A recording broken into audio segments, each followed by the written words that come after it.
wafadhili ambao kwamba tumeweza kufanya kazi pamoja na wao, Emergency Medicine Kenya.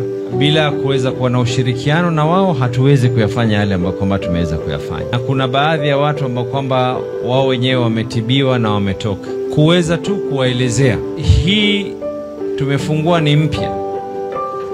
Hii zamani ilikuwa ni vitanda 14, sasa hivi ni vitanda 21.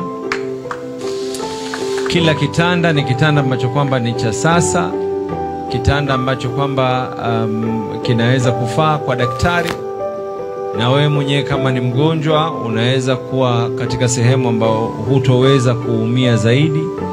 Kuna ile system ya hewa ambayo kwamba ikiwa unahitaji pumzi uweze kuwekewa, na kuna mashini za kuweza kufanya monitoring katika kila kitanda.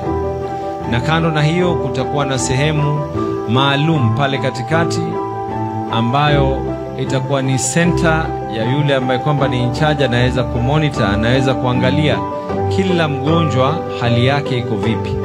Na kando na hayo kuna na lile ambalo kwamba linajulikana kama crash cart. Ni ile trolley, ndani yake kuna dawa zote, kuna vifaa vyote. Mtu ambaye amefika hali yake ni mahututi, mambo ya masekunde yatakuwa ni yenye kubainisha ya kwa kama yuko vipi ama yuko vipi. Ile crash cart ikiwa iko pale inaweza kumsaidia daktari aweze kujaribu kumfanyia ukarabati na kuweza kumsaidia yule ambaye kwamba